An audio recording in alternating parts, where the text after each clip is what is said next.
It's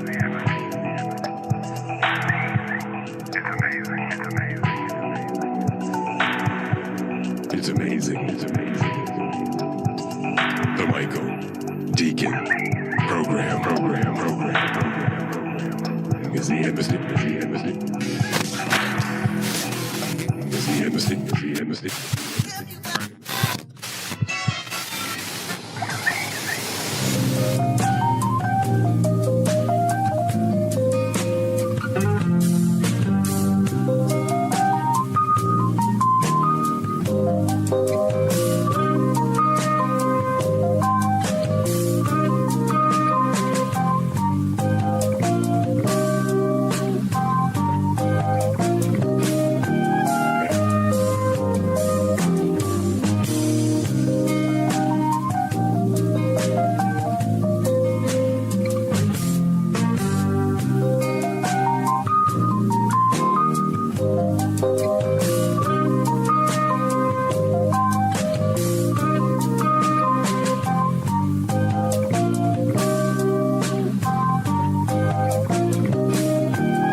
And welcome back, boys and girls, for yet again another special edition of the Michael Decon program.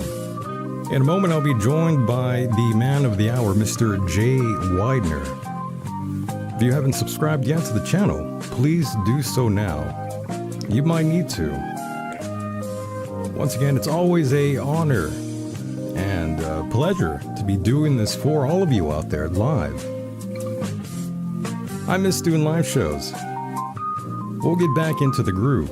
Once again, boys and girls, thanks for being here. Let's get things going.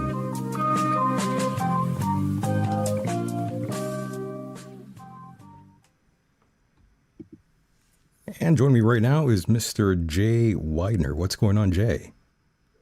Oh, not much. How are you doing? I'm doing great. I am doing great, and it's good to see you. You're here on camera looking at the new room in the background. I see that painting back there. Beautiful painting. What is that, by the way? You painting that one? Was that yours? It's Lakshmi. I was going to say, did you paint that? No. Okay. It's Lakshmi, the goddess of money Ooh. and wealth. Very India. nice. Very nice. Yeah. And of course, Jay, you look great. You're here on camera for everyone. You look vibrant. You look rather happy. I am happy. Hell yeah. Very nice. Been under a lawsuit for 4 years, and I'm no longer under it. So, you don't know what kind of stress you're under when you're getting sued for $5 million. And the guy that's suing you is writing you emails saying that he's going to do everything he can to take every penny from you so that you're broke for the rest of your life. My goodness. And, yeah, it was a lot of stress. And then when the case got dismissed on April 1st, which was my day because I followed the path of the fool, it was really the first time in over 4 years that I was not under, this duress. And so for now, it's been a whole month, and wow. What a difference. Better. Yeah, what a difference. Yeah. You look much more alive than the last couple times I've seen you. And of course, your court case was dismissed against Corey Good on April 1st. Happy belated April Fool's Day. And that is quite apropos. Yeah, it's interesting because it is my day. It's a day I celebrate every year because I'm on the path of the fool, which is supposedly the fastest way towards enlightenment. And I started at Gaia on April 1st. That was on purpose. And I've done several other things that have happened to me on April 1st, but this one was totally unexpected. Absolutely. Well, everyone can tell basically that you look much more happier. And I have to agree with all of them out there that have said that. And I got to ask you, Jay, was there ever a time when you fully believed in Corey Good and David Wilcock's story? For a couple months, maybe. I sort of believed it. Yeah. So you were, I mean, yeah, I was a guy, and my job wasn't really to believe anybody. My job was to produce a really good show with good lighting and sound and right. interesting subjects and all of that. So it really wasn't my job to believe or not believe. I had a lot of people I didn't believe that were on. I had one guy on who he said it was like, I think we were taping the show in September, and he said that the world would be over by the end of the year. Hmm. And we're talking about the show with all those the people, the showrunners and things, and I wish maybe we shouldn't air this show because this guy's going to be wrong. And I'm like, no, air it, let him be wrong. I don't care. And that's kind of how I felt. I kind of felt like it, we'd been under such restrictions with media for so long that I thought it was a real opportunity to let everything air, no matter how wacky or crazy. And let's just let it all out and let the jury, the viewer, decide what's real and what isn't. And that was always that's still my tack towards this kind of stuff. And I mean, if you're crazy enough to get on TV and say something that's so outlandish that it's unbelievable, that's your problem, not mine. My problem is to get you in the frame right, make sure the audio is good and there's good lighting and a nice set, and you have decent clothes on and you're clean. That's my job, you know? Right. And you couldn't care any less about the other things, in other words. I don't care. I really didn't. And I really, at the time, considered it our job to break what I wanted to do with Gaia when I started there. Yeah. Tell us about your vision. Go ahead. Yeah, I wanted to make a mystery school, like Pythagoras or any of the great thinkers used to have these mystery schools, and you would go there and you would learn all the mysteries.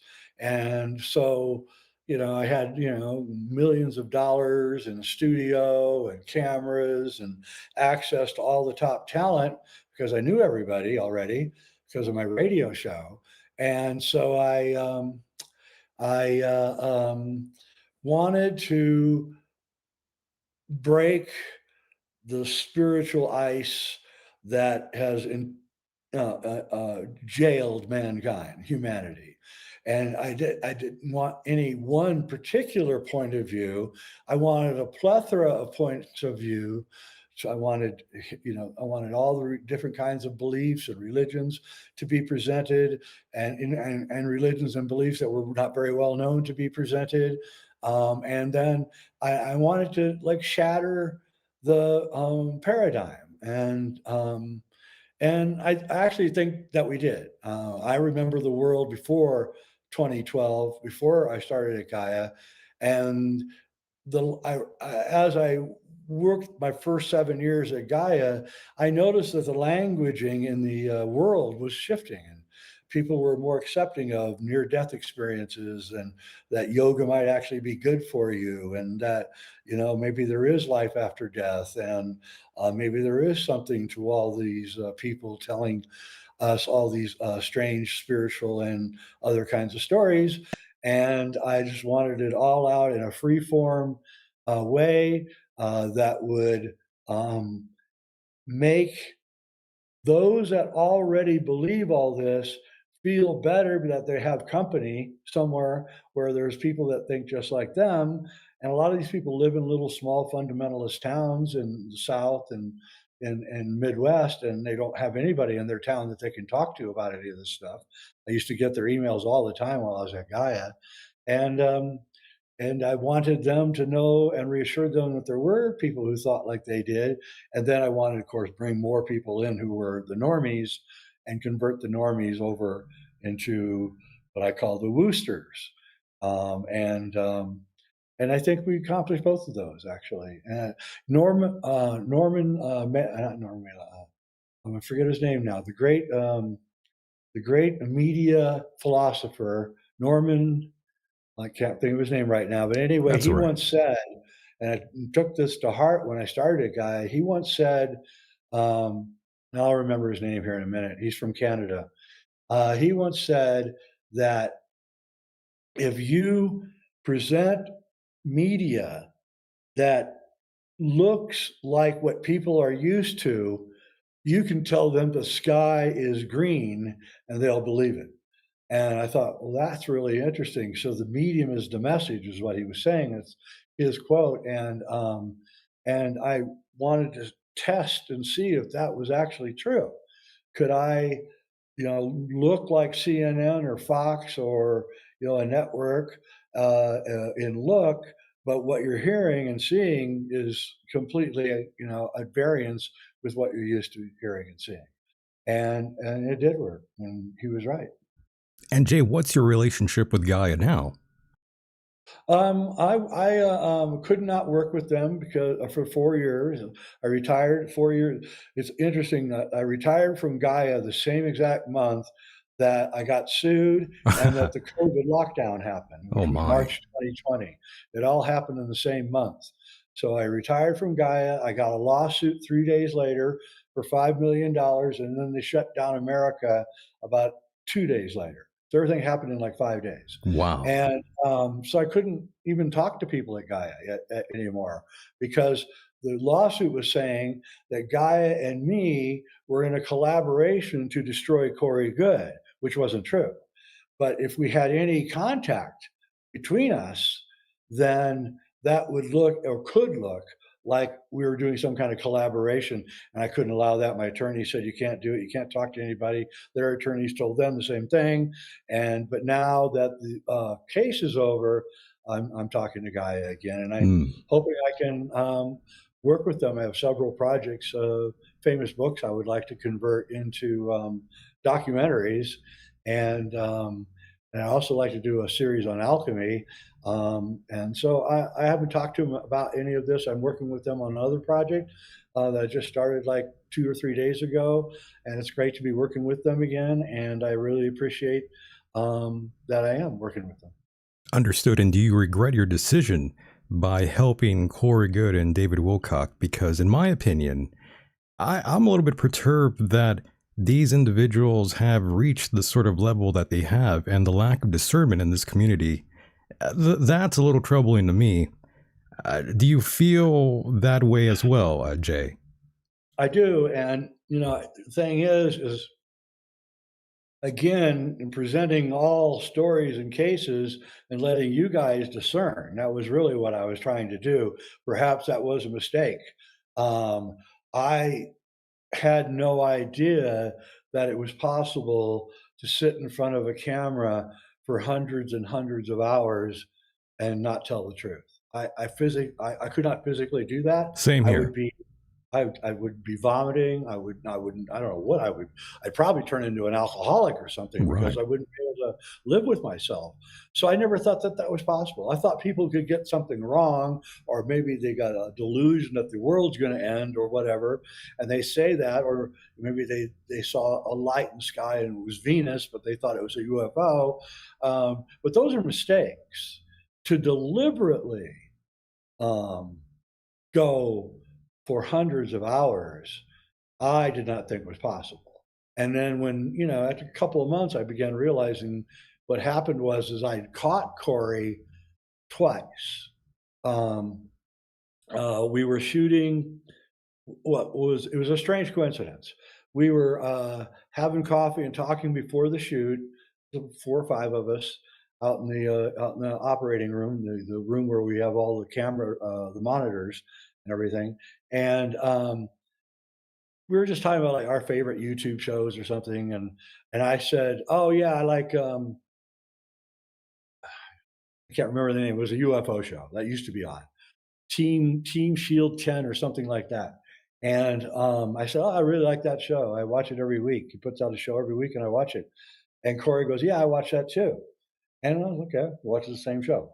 Not that big of a thing. And Secure Team 10 was the name of the show.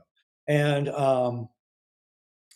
so then we go out to shoot, and then Corey starts telling this tale about how he got picked up in his backyard, by the UFO, like his usual story, and that he was taken to Venus. You know who has a similar story, by the way, Jay? I hate to cut you off like that, but just since you said that,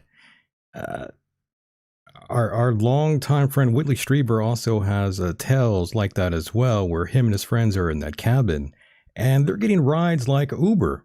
In other words, that to me is insane. By the way, Jay. Yeah, yeah. Whitley Strieber is another one I'm having a lot of trouble with, and I actually have always had a lot of trouble with. Even though I know him and I like He's him, a nice guy and but everything, but he is an author. he is. And then one time I had the well, I guess fortunate to talk to one of Whitley's best friends that he grew up with in Texas, and this guy was now an author, and he was writing a book about um, what he thought were fake Satanists stories that were going Ah, around in the 90s. He wrote a book about it. False memories. False memories. They were called false memories. I don't right. know if they are false memories. I'm not judging any of that. I've never looked into it, but I was talking to this guy, and he said, "Oh yeah, well my friend Whitley Strieber, he's always falling under false memory syndrome." I went, "Really?" He goes, "Yeah, yeah. You don't really think all that stuff really happened, do you?" And I go, "I didn't really think it did happen, but I wasn't sure." And he said, "Nah, I don't think it really happened. I know Whitley." So I was like, "Okay." And that was 35, 20 years ago or so that I was talking to this guy. So yeah, there's uh, um, so what happened with me was that Corey started telling a story about going to Venus, and he went to an H-shaped building, a building that was shaped like an H. And a week before, on Secure Team 10, the show that he said he watched was a show of these two guys from Italy who had done an entire examination of the Magellan imagery for Venus, and they found an H-shaped building inside a crater. And I stopped the filming. I cut the cameras. I opened up the door, walked out of the studio. I said, "Corey, you said that you watched Secure Team 10, didn't you?" And he goes, "Yeah." I go, "That was last week. They did a show about an H-shaped building on Venus." Oh my. And he just looked like a deer in the headlights. That was the beginning of my crumbling effect. And then I started catching other things. And then pretty soon I didn't believe any of it. But, that was the beginning. And that was probably 2 months into doing the shooting with him. So probably the third time that we'd done a shoot. So you were a little And conflicted, in other words. I was. And then, it was really, I began like seeing through the dynamic of David and Corey and realizing that Corey had some kind of bizarre mind control over David. And he would say things, and then a minute later, David would repeat the sentence exactly what Corey had just said. You're like, "What? What's going on here?" And it was really weird and really uncanny. And I still, to this day, I can't figure it out. And how do you feel about the band getting back together, by the way? Corey and David both appearing on a sort of conference out there in, I believe, Colorado, of all places. Yep. Yep. Your thoughts and opinions on that, Jay? Well, it didn't do very well. I know that. Conferences aren't going to be a thing that people are going to be going to in the future, not just because of COVID, but the internet makes it just so much easier. Travel is becoming a real pain in the ass, as most of you probably know. And I actually was hoping that it would make money because Gaia's got a counter lawsuit against Corey, and I think that he needs to get as much money as he can so that Gaia can get it from him. And I think it's proof that they've always been colluding. There was always this question: is David, just being taken in by Corey, or is he part of this operation? And that was a question because I liked David. I worked with him for years before I met Corey. We produced a really good show, Wisdom Teachings, which I thought was the best show on Gaia, and it was a real collaboration with me. And so David and I every week would get together and talk about what we're going to do on the show this week. And two powerful minds were collaborating and making a really, really, really interesting show. And then David brought Corey in to do another show and broke up our relationship because I was never a big fan of Corey's personality. And so it was a sad thing for me because I enjoyed my collaboration with David, and I kept him on the straight and narrow on wisdom teachings. I didn't let him fly off the handle on anything going off in deviations. I kept him, and of course, he would get mad at me because I'd be in the director's booth going, no, David, stick with the subject, stick with the subject, don't go off board. Yeah. Don't start talking about the KKK. You're talking about molecular physics right now, and don't start talking about the Pope. We're not talking about the Pope right now. We're talking about, whatever. And it was kind of always constant. And, he's kind of that kind of guy flying around, which Right. gives him his intelligence. It's a sign of high intelligence, but also frustrating as a director to try to hold the guy onto a straight line of narrative. I understand that. Yeah, he's kind of all over the place, no doubt. And I must say, between the two, Corey, not so good of a public speaker, in my opinion, compared to David, where David currently right now, he still generates a large number of listeners and a strong following. Even though this happened recently, I mean, that didn't really affect him at all. No, his followers are, they're mostly women over 50. There's nothing wrong with that, and they believe him, and they believe everything he says, and that's fine. If you want to believe what he says, I don't care. I'm not here to correct David. Right. David's never sued me, and I'm going to sue David. I will correct the record with Corey Good, however. David is, if David's listening, David, I really mean this. You actually still have a shot at redemption here. You really do. I think he does. You can just get on your show and say, hey, you know what? I'm sorry I did any of that stuff. I'm sorry I believed Corey Good. I'm sorry that I told Gaia that he had been completely vetted and checked out when he hadn't been. And, I apologized. I got on my YouTube, the first show, May 8th, 2019, and I apologize for what I did. My biggest apology on the whole affair is I think I did too good a job. I think I did too good a job at producing and directing that show. You did. And made it so believable. Yeah. And I kind of wish that I had not done that now. But I really went out of my way to slick it up, and it really slicked it up. And because we were looking for a flagship show, every fledgling network needs a flagship, and we didn't have one. Right. And it was a decision I made, and I would not do it now. If I could go back, I got in a fight with my boss right after the very first filming of Corey. In the parking lot, big screaming match. My. And I can scream. And I was screaming, no, we just did 8 shows. That's enough. Right. And he's like, no, we're going to do more. And then finally he said, if you don't do it, you're fired, basically.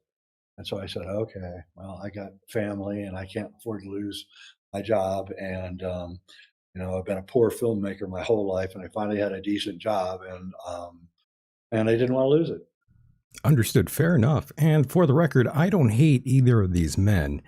I just think they told a few tall tales. That's all. They did. It was all lies. I mean, he admitted under oath that it was all made up. That's right. It's like, okay, so you just admitted that you sat in front of a camera for hundreds of hours and lied. You told George Norrie on George Norrie's show, he asked you to swear that you weren't a disinformation agent, and you swore you weren't. So you even swore that you weren't, and you still were. So, wow, what kind of karma is that? Also, no good deed goes unpunished, Jay, and you found out the hard way. Yeah, I did. Hey, it happens. That's part of life, though. Yeah, well, my saying in life is, if you're 2 steps ahead of the crowd, you're a crackpot. If you're 1 step ahead of the crowd, you're a genius. And so you got to be careful and not get 2 steps ahead, or everyone will think you're a crackpot. And that's kind of been where I've been my whole life, almost 2 steps ahead, then 1 step ahead. And maybe I better pull back. Maybe I better not go too fast. And because, the problem with people like me is that we're we can see, I can see into the future slightly, like just a little bit into the future. And I can see where things are going just a little bit into the future. And it give me a lot of power in running a network because I could see where trends were going Right. and things. And I think that was probably one of the main reasons that Gaia became so successful was that I navigated those first 7 years with using my uh, limited psychic ability to try to get the trends going at Gaia, and it worked. And I think they're having trouble with that now, with their programming. When I look at it, I see that they don't have that quick feet that we had but nowadays they've also got a giant bureaucracy where I didn't. I was basically just me and two or three other guys, and that was it. We were running the whole show, and I was deciding all the content, doing all the technical work. Nobody was looking over our shoulder, um, and maybe we should have had somebody looking over our shoulder. You know? Possibly, but it's all water under the bridge, and obviously you would possibly still talk to David, but probably not so much Corey in friendly terms. I'll talk to David. David, anytime you want to talk, you got my number. You know where I am. Give me a call. You know I love you, bro. But you also made some mistakes, and you got to apologize. And I'm sorry. I know it's hard on you. And proud people don't like to apologize. But you also should know this: psychopaths don't apologize either. So the longer that you go without apologizing, we are torn between, is it just pride or is it something else? Good, that's a great point. And in my personal opinion, I think both men should apologize on both of their shows. They're doing, well, David Yep. has his live stream and Corey's doing some live shows as well on some other, I'm not sure who that is, but they're both out there. They should both apologize, in my opinion. And Jay, they're going to hear this, by the way. These sort of Oh things yeah. always go back to them. And all those Oh yeah. people that listen, not the people that listen, but all the people out there, the ones that are involved with Gaia and all these radio shows, they all listen to this. So it will definitely get back to them. Absolutely. Absolutely. And you could probably even David could probably even save himself at Gaia for all we know. Now, here's the thing: on Gaia's counter lawsuit, which they're definitely going to win, and it's a devastating lawsuit. I've read it against Corey. He will be forced to make a video apology. That's part of the deal. Oh, wow. So, Okay. yeah. That I So, didn't know. I'm very interested in that whole ordeal if that does come to fruition. yep. He's going to have to. He's not, literally, they're suing him for gazillions of dollars, and I don't see how he could possibly. He's going to have to settle in some way. I don't know how. I have no idea. I'm not involved in the case, but he will have to settle eventually. Yeah, he So has dug himself into a huge hole. never sue anybody. If you can avoid lawsuits, do it because you don't know what the courts are going to do. You don't know what a jury is going to do, and it's going to cost you a ton of money. Absolutely. And it seems like we have one of these people right now in the chat room that says, looks like Jay never got around to doing that ancient ritual that keeps you young. So there's one of those folks out there. Yeah, well, if you're lucky to get old, then that's good for you. If you're not, well, then you die young. That's true. Yep. That's quite the achievement to have that set of gray hair there, to be honest. I mean, I have some white chin hair, and I'm very proud of that, Jay. It means I'm a man. Yeah, exactly. Damn right. So, Jay, my goodness, again, I just can't believe how much happier you seem now, right now, in this present moment in time. You definitely have a peace of mind, as they say. And, growing up, you hear that. You hear a lot of adults say you need that peace of mind. You don't really understand that until you actually go through with it. And then you finally do get that peace of mind. And you're like, oh, wow, they were right. Yeah, well, going through a war will definitely teach you how to calm down. That's right. There's nothing you can do about it, and you're like in a constant combat situation, and I think Corey doxed me 3 times, Yikes. put my name, my address, and my phone number out to the world on Twitter, and I live in the middle of nowhere and I have my family here. And I was, so worried that someone was going to come, some crazy follower was going to come and kill me and my wife and my pets and my cows and my chickens. And I was like, so I had to go out and get a concealed carry Okay, permit. good. I was about to ask that. Yeah. Yeah, well, I called the sheriff, who is an hour and a half away. I said, "Well, what happens?" And he said, "Dude, get a concealed carry permit. I can't help you." Like, okay. Understood. I mean, I've had these threats before, but those people don't know that I'm armed like Waco. So, I mean, Me it's like, too. bring it. You want to come after me? People have I'm doxed the me. fool that comes into my house. That's what I'm saying. I'm like, okay, I already been doxed. I've gone through the death threats. I've gone through it all.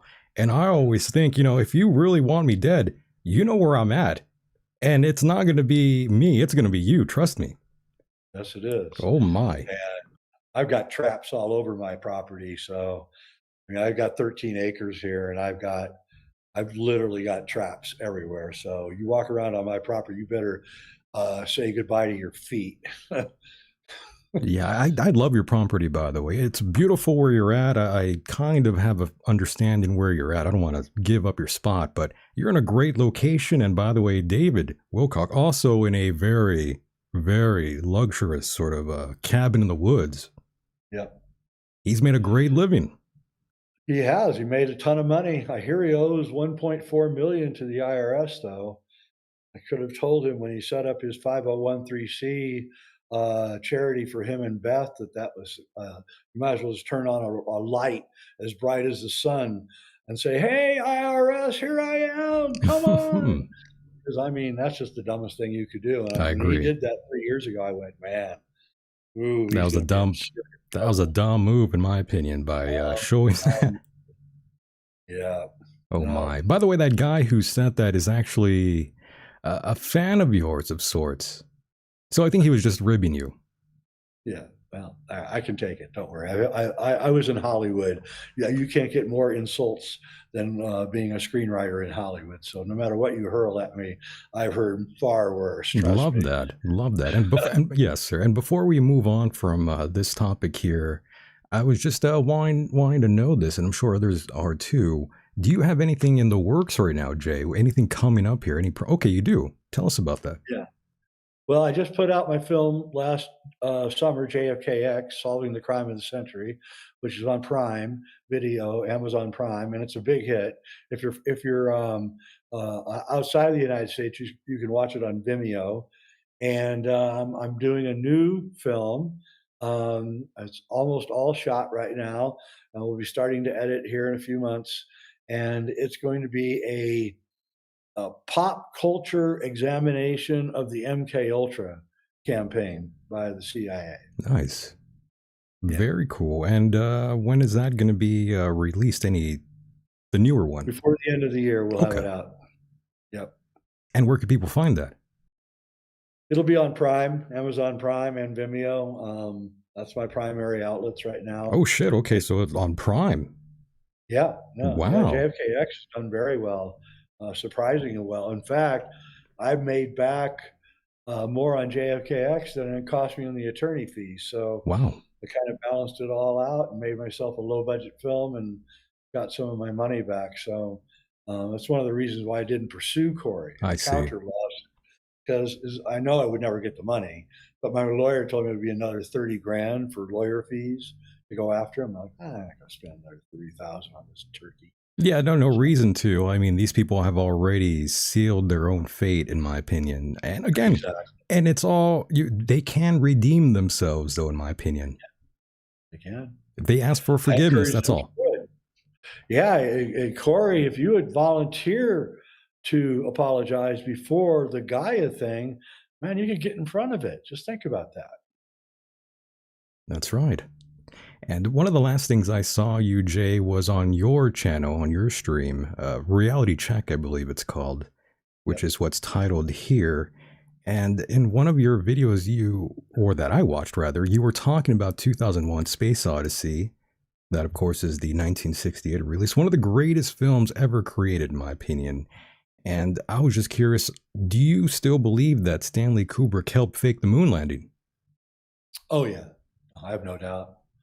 I even know the big problem with my theory when it came out first was people who know film were going, "Well, Jay, that can't be true because Shepperton Studio in UK doesn't have a soundstage big enough."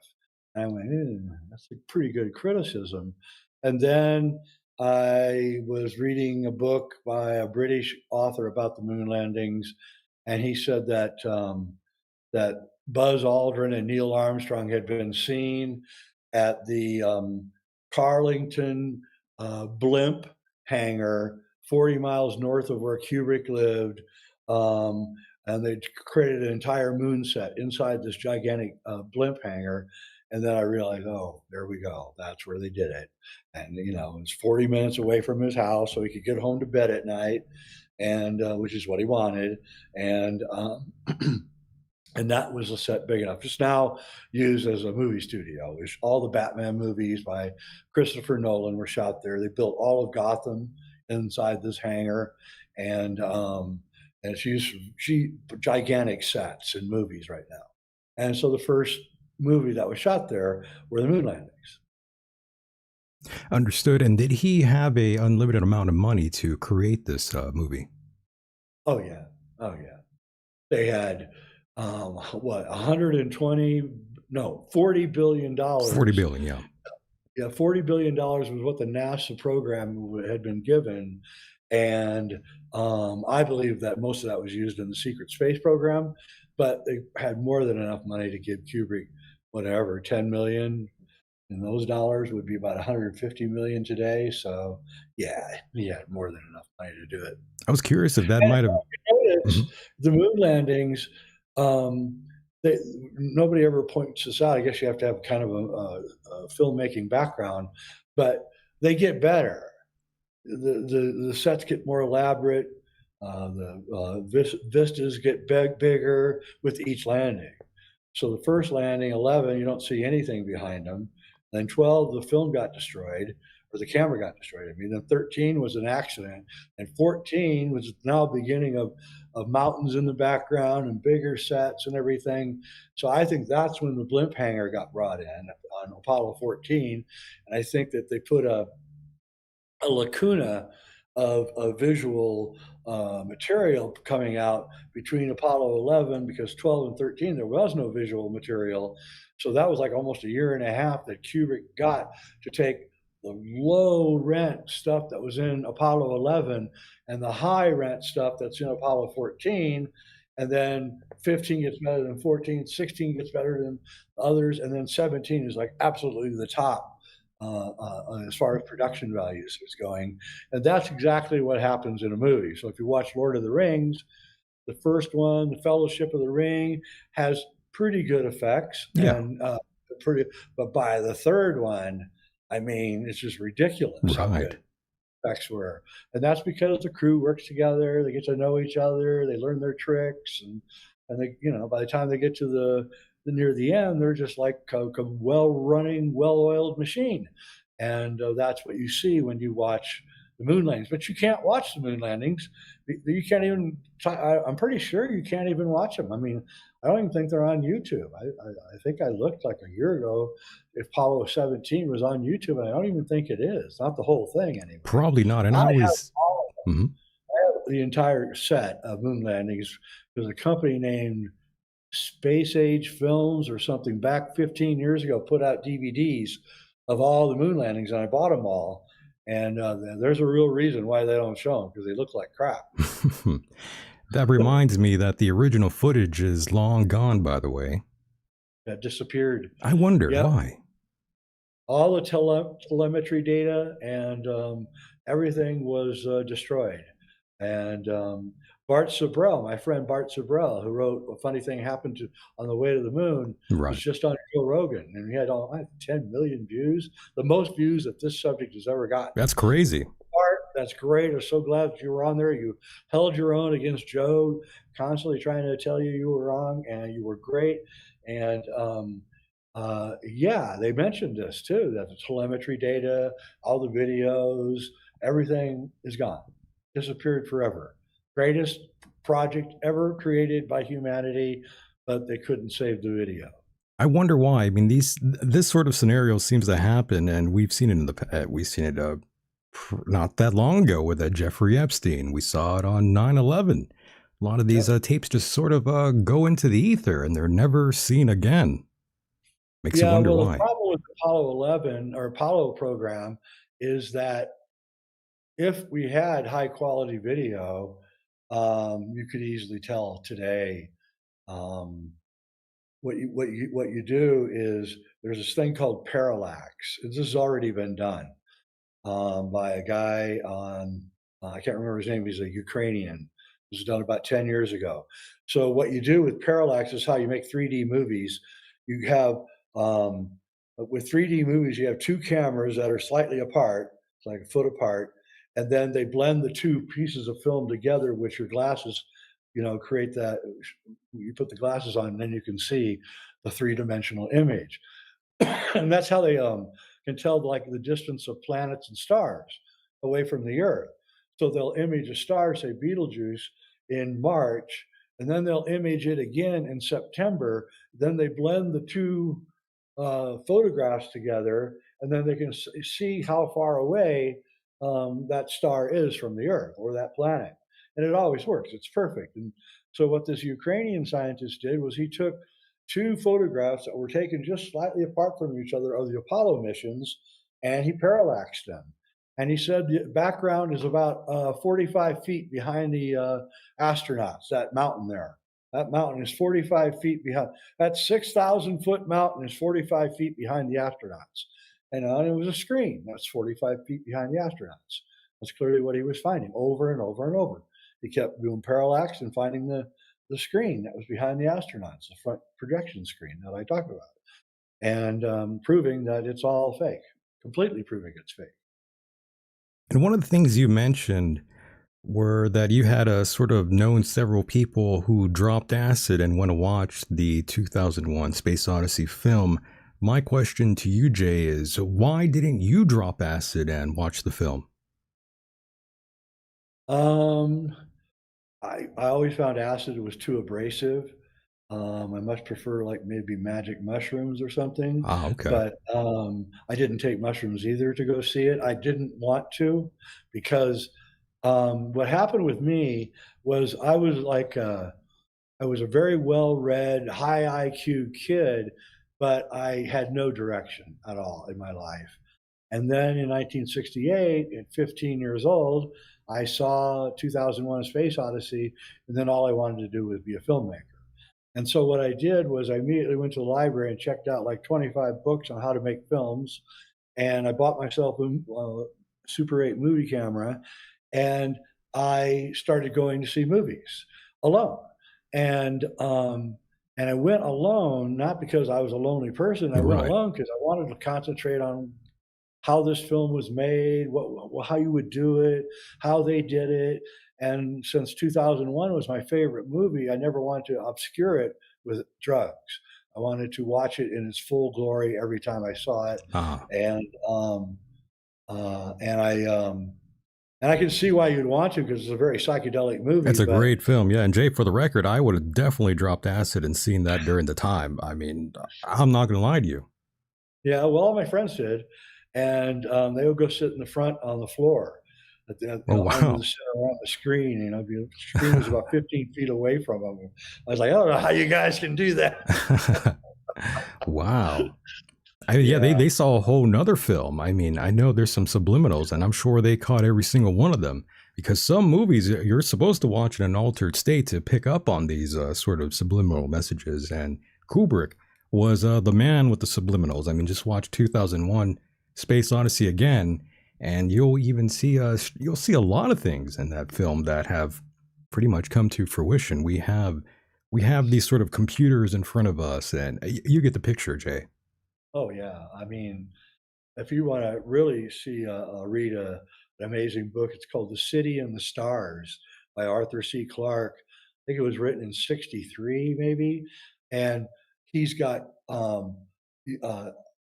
wall televisions where you can create your own TV shows and put them out for everyone to see. He's got complete internet. He's got everything that we have in our world right now. Only he said this is a million years from now that this would happen in this book. So, Wow. yeah, incredibly prescient film, that's for sure.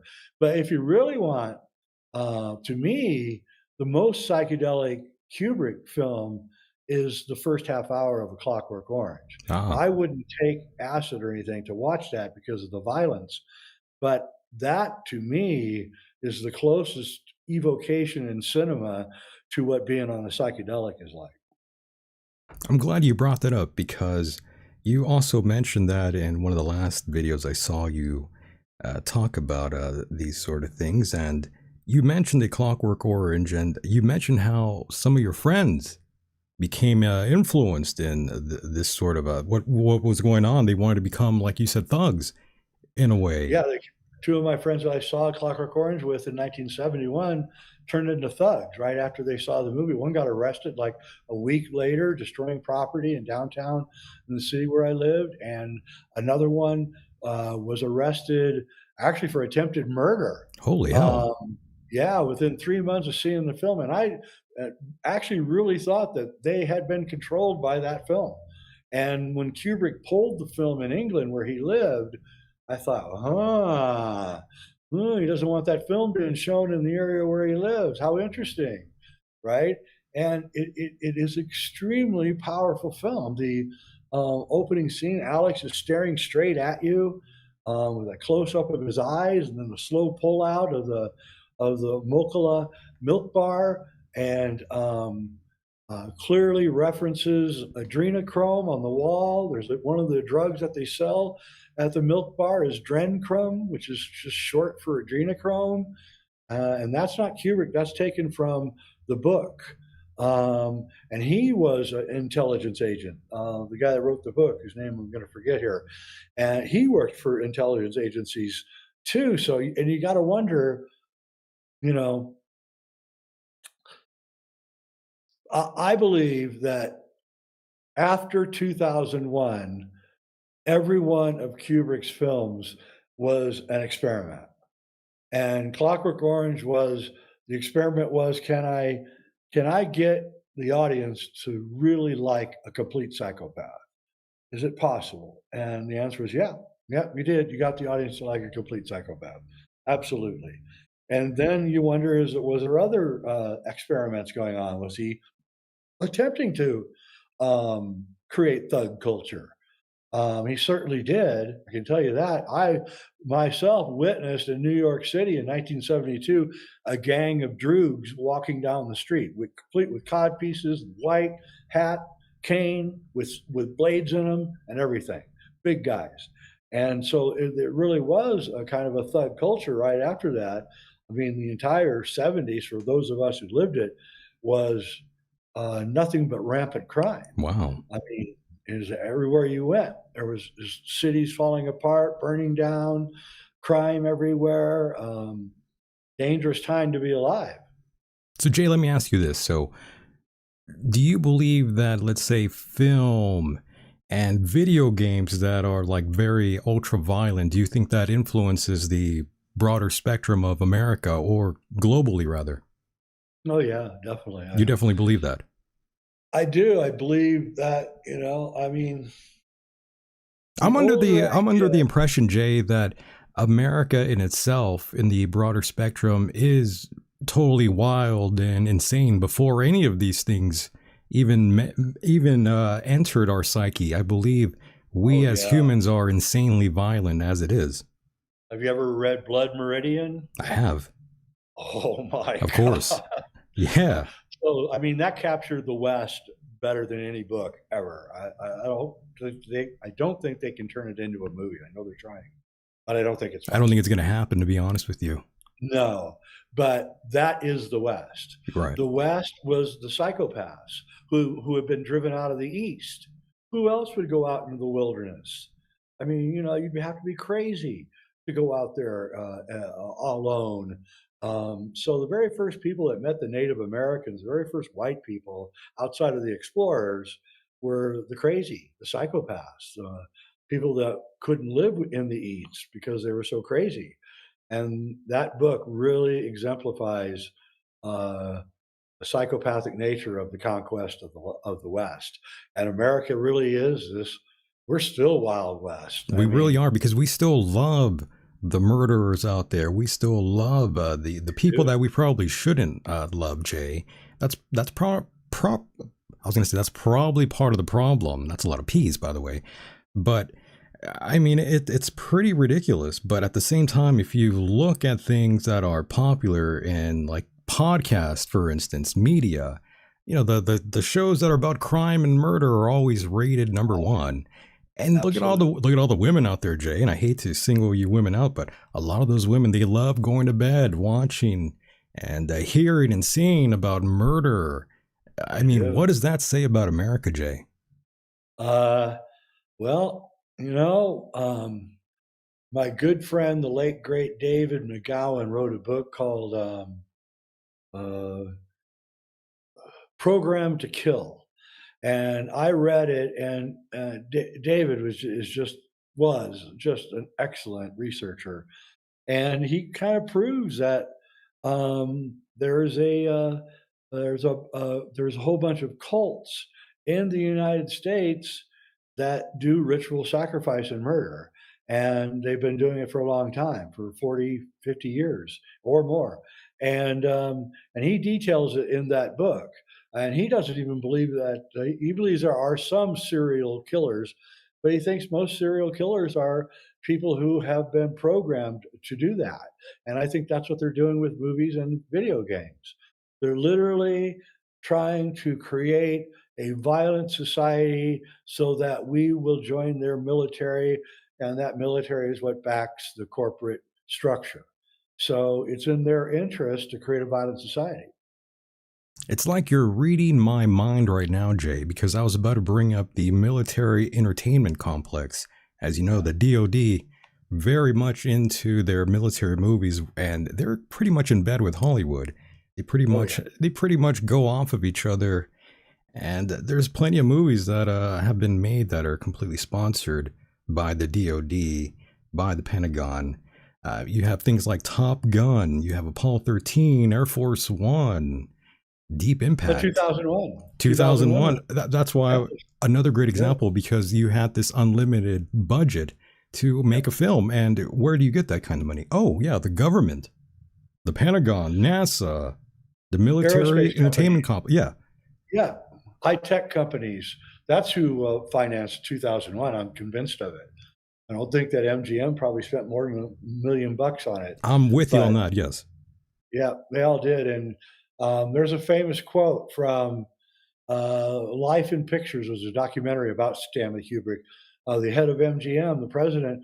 He's asked, you guys got this really expensive science fiction movie you're making in London. What do you think about it? He goes, oh, I'm not really paying much attention to it. And it's like, come on, give me a break. Yeah, that's bullshit. Come on. Yeah, that's bullshit. So, you know, and I think a lot of movies are financed. I wouldn't be surprised at all if intelligence agencies were behind the last three Kubrick films: Full Metal Jacket, Eyes Wide Shut, and The Shining. Did you like Full Metal Jacket, by the way? I do like Full Metal Jacket. It's a really peculiar movie, and it's a little different, yeah.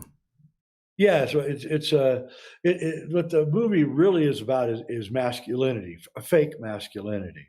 The Marines are fake men, and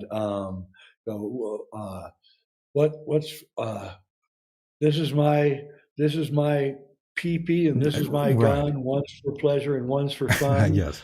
Mary Jane Rottencrotch, constantly disparaging women. Yet in the movie, the great brave Marines are going up against a sniper who turns out to be a 14-year-old girl who kills almost everybody in the platoon. Yeah.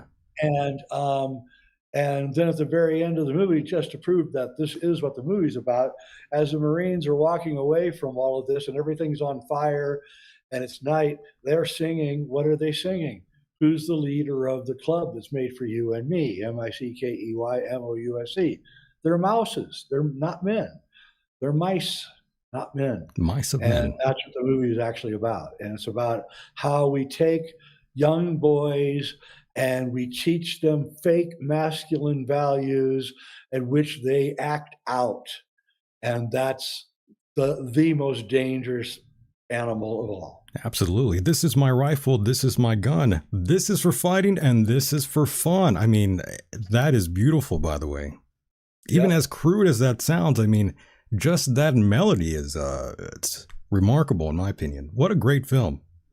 Yeah, and the ending was just great with the Vietnamese girl on the ground going, kill me, American, kill me." Right. You know, and he doesn't have the guts to pull the trigger even though she's just killed like 7 of his buddies, right? And she's the hero. She's the brave person. She's the one who's fighting for her people. That's right. And Jay, I gotta ask you this. Where do you stand right now in terms of like war and conflict and all the things that are going on around the world? I'm sure you've seen plenty of videos of maybe drones killing Ukrainians or Russians. I mean, I've seen it all. I've been seeing a lot of this footage, and it is gruesome. I sure as hell don't want to go out there and get blown up by like a 1 foot, maybe even smaller drone. But I've been seeing these drone footages of these drones just shredding everyone into pieces. It's pretty damn crazy, Jay. Yeah, we better come back from the edge. I mean, what happened in the old days when some elderly guy who was famous would start a diplomatic action just on their own? It used to happen all the time, and now it doesn't happen at all. Why doesn't somebody come forth and say, "I want to do peace talks between Ukraine and Russia. Let's do peace talks between the Gazans and the Israelis." And what are we doing? We're taking the most extreme measures, and because it's a result of this mind-controlled, violent culture Right. that we, the United States, has spread all over the world. I'm sorry, it has. Well, we've been I love my MK country, but Ultra for sure, yeah, into being yeah, this violent specimen. And America is violent. Let's be honest. Who are we kidding ourselves?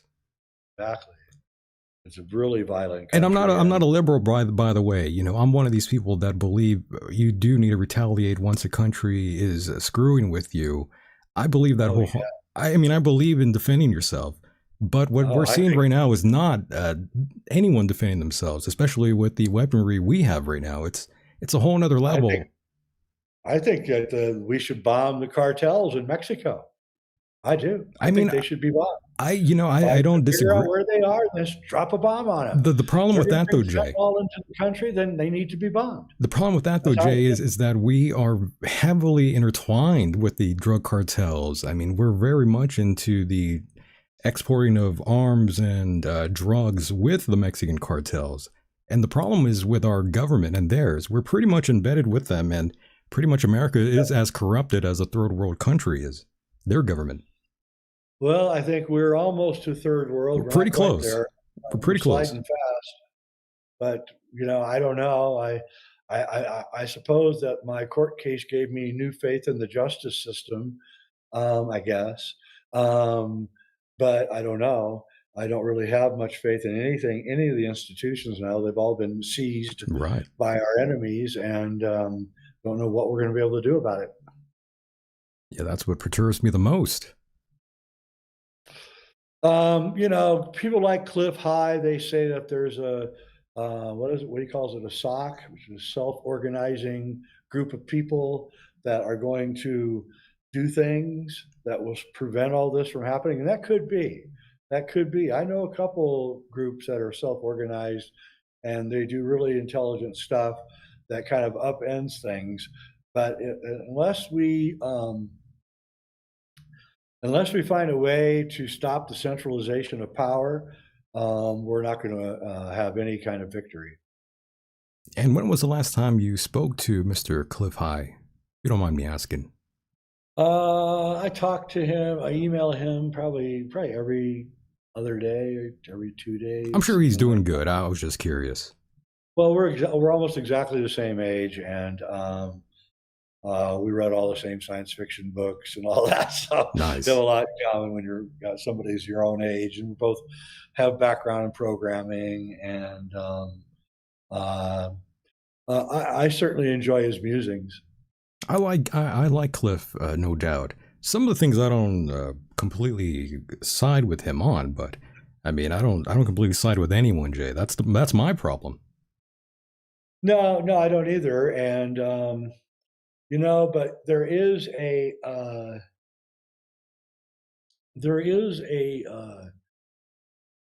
we are living in a time that has never happened before. Yeah. And I'm old enough to remember when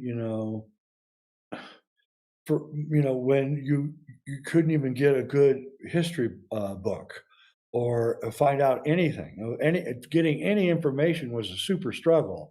Just not that long ago, just 40 years ago, and so now we have a lot of information that we've never had before, and that is going to be the deciding factor in what's about to happen. And the faster that we can convert normies over, the better. And that is my goal right now, is to continue what I started with Gaia.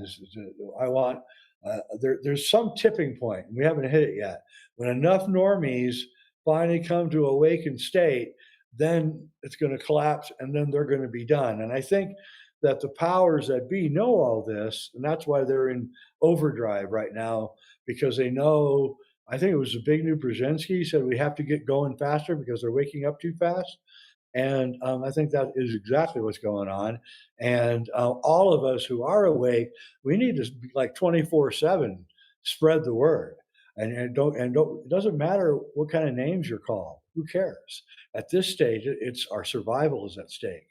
And so, waking up the normies and getting them to understand. I'll tell you a story. In 2016, during the election, my wife had a party. All of her friends came over. It was like 70% women at this party. Yeah. I see danger already, Jay.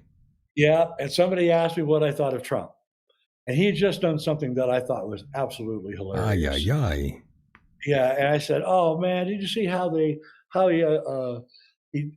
tweaked those guys the other day, those reporters? And I said something, and the whole party got really angry at me because I'd said something nice about him.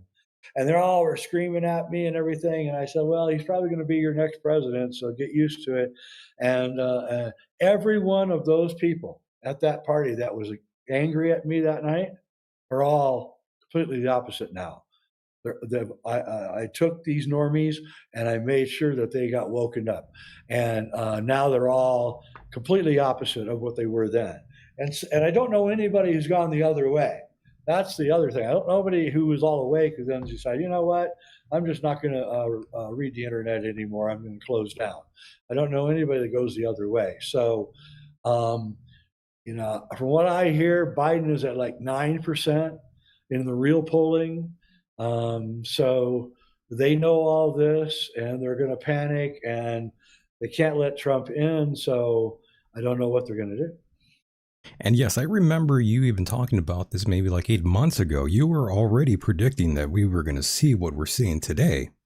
Yep. And it's happening all around college campuses. I said it. I said it. You pretty much did. So April 2024. Right. So I attest for Jay. I mean, he was right. As soon as the weather gets nice.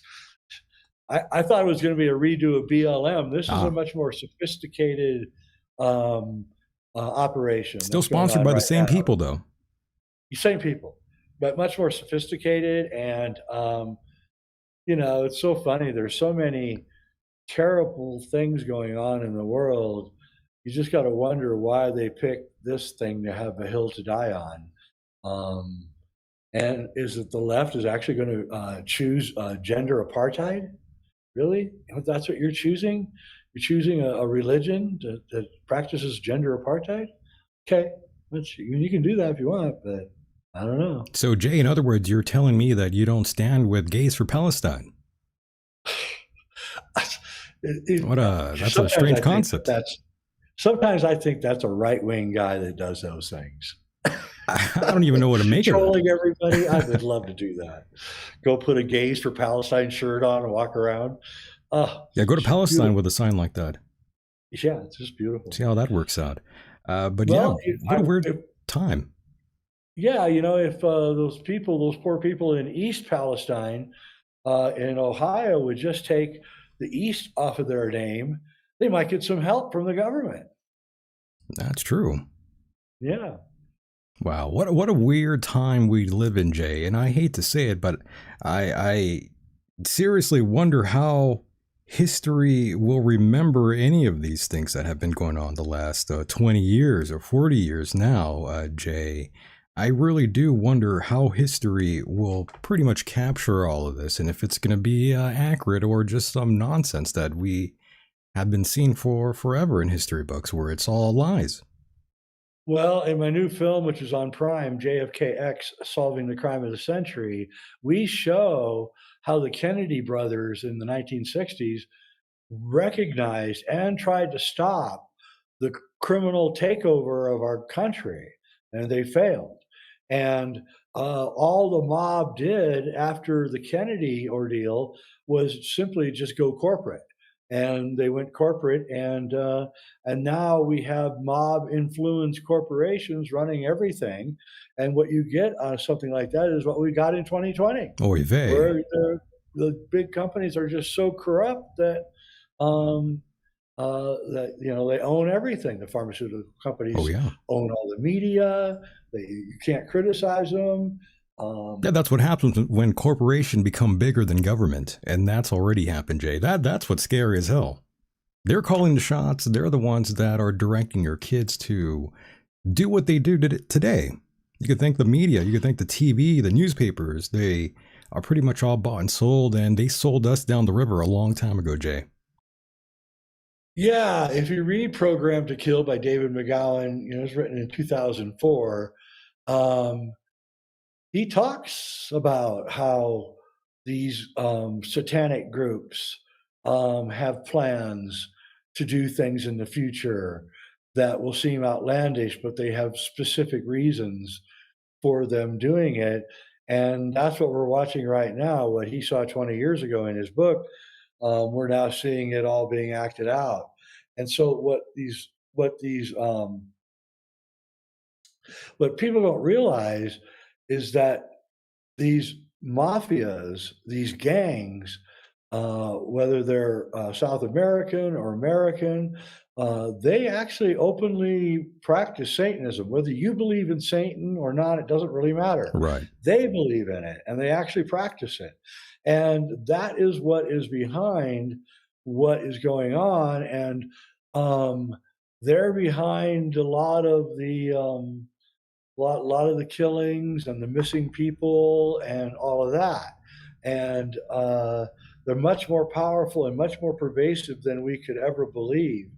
And even right now, there's several cults running around the United States and Western Europe that are murdering people and in ritual sacrifice. And they're doing it in such a way they aren't getting caught. And unless you're really paying attention, you don't even know it's happening. But it is happening, and it's been happening for a long time. And it's getting worse. Yeah, a lot of people like to believe that a lot of these things weren't happening way back in, let's say, the 50s, for instance. Everybody was following the rules back then. That's a big illusion. Murder, rape, all of this sort of all this unsavory behavior was already going on way back yesteryear. And, that movie Casino by Martin Scorsese. Good movie. That's about my parents' generation, right? They were really violent. Believe me. The greatest generation, blah, blah, blah.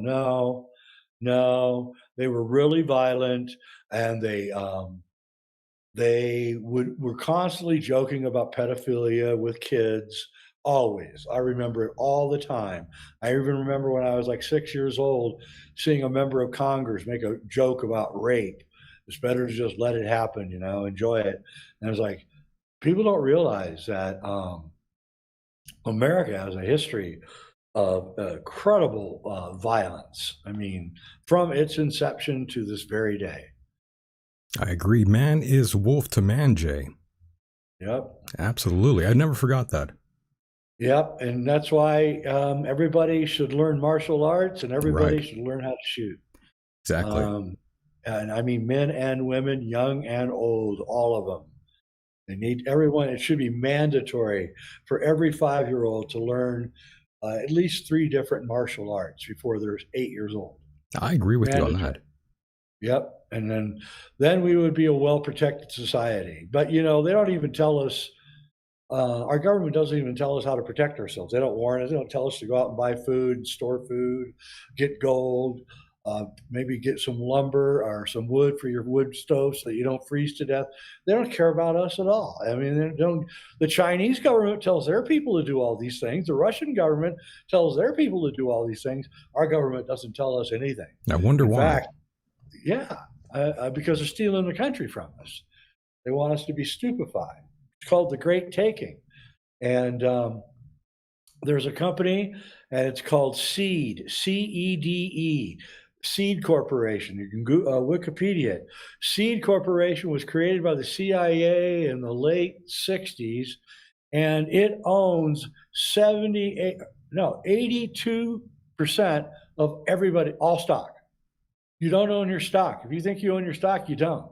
This company, the Seed Corporation, you can go, it says it right there on Wikipedia. They own 83% of all the stock that's owned. You're borrowing that stock from that company, and they can call it in at any time. And so, you don't own anything that you own. And I bet you that there's some secret clause in the real estate law that says that they can take your house anytime they want. So they're getting ready to steal America from us. They don't think that we deserve this country. They think that we're just a bunch of lucky guys who got here and swiped the place, and now other people are coming to swipe it from us. And everything that's been going on for the last 40 or 50 years is done to demoralize us, to diminish us, and then to get ready for the Great Taking, in which they take all of our money, all of our assets, all of our stocks, all of our homes, and everything. And they're about to do it. And here's the thing. They are so complicit criminally that if anybody gets in office that can look at that criminality, they're going to get arrested. And they know that. So they would rather have World War III than have their own complicity be discovered. And that's the unfortunate facts of the matter. And the fact is that they're involved in child trafficking and sex and drugs and murder, and they can't get caught. That's right. And we protect all these people and send them money, by the way. We do. This is why I was telling you earlier, Jay, that we can't get rid of that Mexican drug cartel because we're in bed with them, Jay. That's kind of the problem. But I'm with you on that. I wish we could disband that, but there's way too much money in that. Very much like there's way too much money in stock and oil. Can't get rid of the oil. We need that. Very much like we need drugs and guns and people out there. They need their underage kids. Yeah. It's a sick world, Jay. It's a sick world. It is. And you have to start asking yourself, well, what is it that they're looking for? And what they're looking for is they're looking for tons of wealth and long life. That's what they want. I've known many, many very, very wealthy people, and they're all interested once they've achieved all their money, all they're interested in is extending their life, doing anything they can to extend their life. Why someone would want to live to be 250 years old, I haven't any clue at all, but they do. And I think that that's already been accomplished. It probably has, and that's another great concept and question that just rolled in my mind here. So, Jay, if I had some sort of magical pill that would sort of make that battery inside of you tick a lot longer, maybe even for eternity, you wouldn't take that pill, Jay. No, you'll really mess up your soul if you live a long time. You'll really mess it up because you have to have karma. The law of karma has to be enacted. one way or another. And so you're messing up with the law of karma. So no, I mean, I wouldn't mind living to be 120 if I was in good health, Right. or even 150 if I was in good health. But I think that's about the longest that you'd want to live. Now, the Elohim, who are in the Bible, they live to be hundreds and thousands of years old, and they practice alchemy for that reason, and and so they're using certain substances found here on Earth that will extend their life. Now that knowledge has been discovered by the elites. It's been discovered for a while because it was mentioned in A Clockwork Orange, which is over 50 years ago. So if you really want to know what I'm talking about, actually, there's a movie called Monsters, Inc. And in that movie, the whole point of that movie, it's a cartoon. I have no idea why any kid I would never let my kids see this I've movie. seen that, yeah. Yeah. In the movie, the whole point is that if you can scare a kid, if the monsters can scare a kid enough, the kid will start emitting a secret juice. And that secret juice can be used to make the monsters live longer.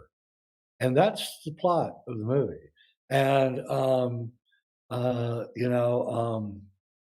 one time I was talking to Jordan Maxwell, and I said, Jordan, if you had to recommend one movie, and I'd not seen Monsters Inc. at this point. This is probably 10 years ago that he told me. I said, if you had to see one movie or recommend a movie that kind of explained reality, what movie would it be? He said, oh, that movie Monsters Inc. I was like, really? A cartoon? That's pretty funny. And then I went and I watched it, and I went, wow, what are they trying to tell me here? And it's not just in Monsters Inc. It's in Dr. Sleep, that movie, which is a sequel to The Shining. The ghosts or whatever they are, they're terrifying this little kid, and then they're injecting a needle into his arm and extracting his blood. There's a lot of movies actually that have this kind of plot line going, and which tells me that the elite already know all this and that they use this stuff for their longevity. And that would also explain why they're always 10 steps ahead of us, because they've been on Earth a lot longer than we have. So they already know how things work. Absolutely. And one day man will mesh with machine. We have all these billionaires doing exactly what you're talking about right now, and all of them want to extend their lives. And one day that's going to become a reality where it's going to be a lot like the movie The Matrix almost, to some degree. Yeah. Now, I did talk to a neurophysicist who told me that dropping a chip into your brain would cause an aneurysm. He said it might work for about a year or so, but eventually it's going to cause an aneurysm. So I'm not sure it can work. This guy is one of the smartest guys I've ever met, so I would very much listen to him. And now they still can put it on a tattoo on your arm or whatever, the chip. But I don't know if they can actually put one in your brain. They keep saying they do. And Musk, yeah, he's doing those trial runs with that with some people out there that can't walk, and they have other they're cognitively not all there, but some, like the Neuralink, will fix those sort of things. They claim, but during the trials, like you were saying, they did some trials with some monkeys out there, and the results weren't good. A lot of them were ripping that thing off. Oh, I bet they hated it. I don't want anybody interfering with my brain, so I'm not doing it.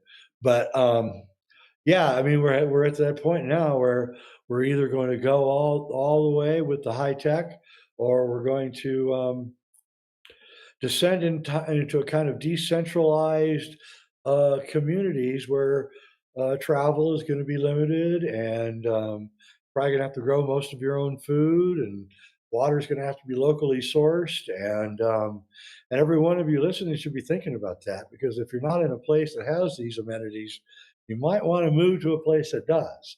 And because you don't want to get caught when the music stops and you have to sit down on your chair, and you don't want to be in a bad place. So this is where we're going. I would say it's going to be a combination of the two. We're going to go out into more small agri communities, but we're going to take our high tech with us and use it to improve our situation.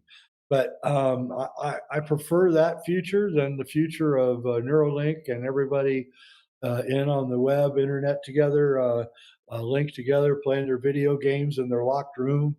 No, I don't know if I want that kind of future. So, I advocate for a decentralized world, completely decentralized.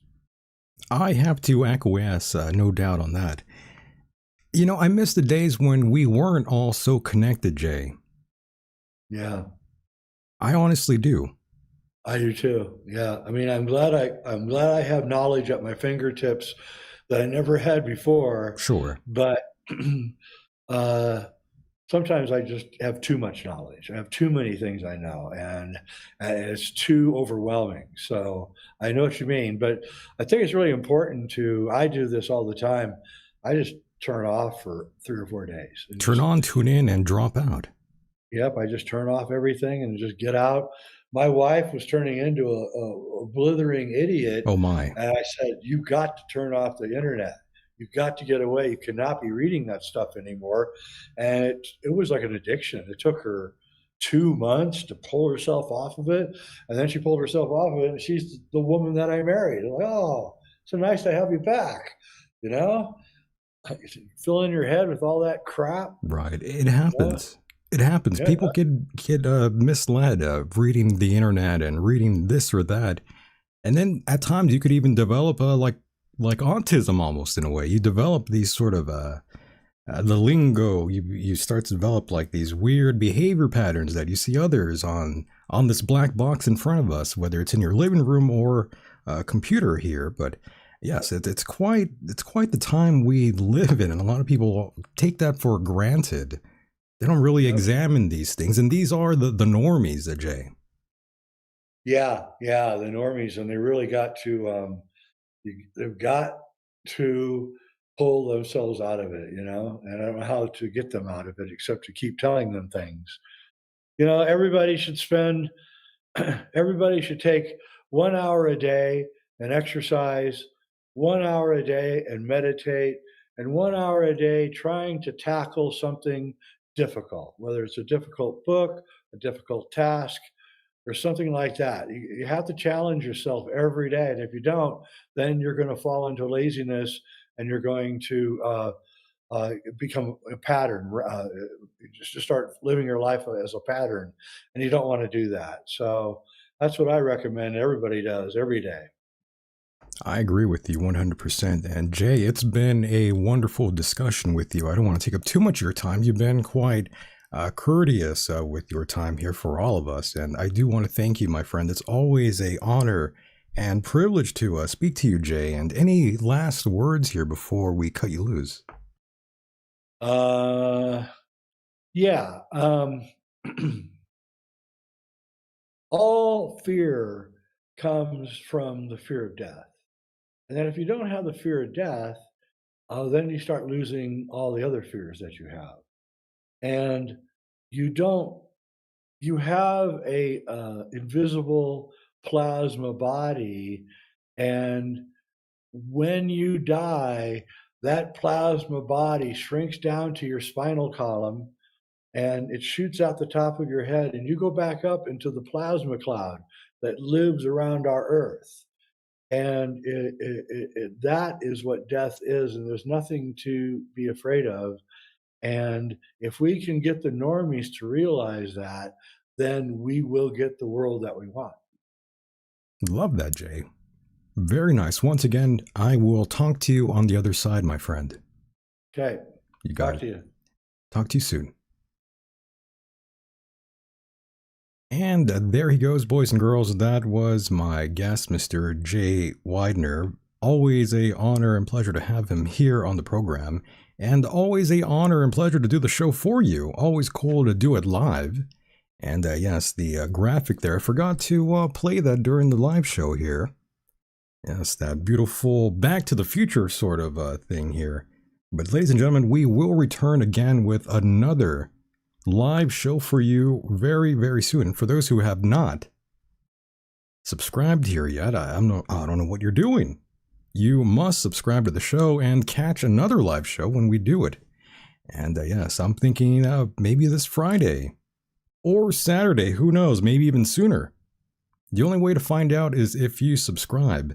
And yes, nice midday show indeed. I felt like it was time to bring Jay back on here and discuss all these awesome things. And if you missed the program, yes, once this stream ends, you could go back and listen to the replay. And of course, for those who want to listen in their car away from YouTube, definitely find this on Spotify and iTunes and basically wherever your podcasts are located. That's probably where it will be. No doubt. Once again, boys and girls, subscribe to the show, listen to the live show, the podcast, and if you want bonus material, there's patreon.com/Michael Decon. Patreon, great platform, or right here on YouTube, by the way. Sometimes I upload shows that are on Patreon right here on YouTube, and that's for members only. Not a huge fee. Not a huge fee at all. And yes, watch out for them indeed. You never know. I'm glad you brought that up, CM. You really never know. Take caution, by the way. Once again, boys and girls, I will see you on the other side. Always, again, an honor and pleasure. I will never get tired of doing the show, that's for sure.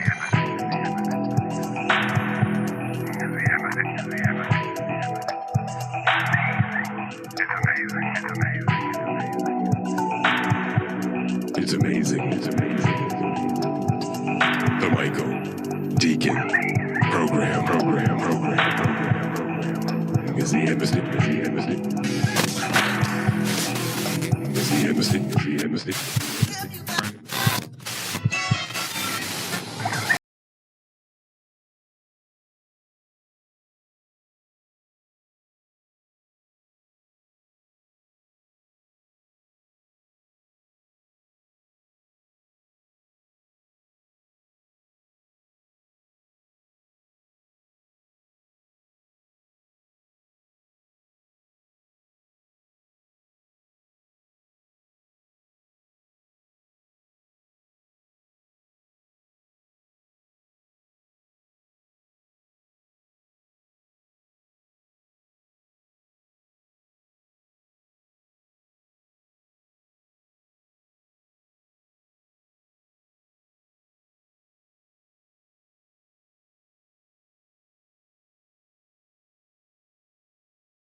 Oh yes, and much love to all of you out there who listen live. I forgot to mention that. Those of you right here in the chat room.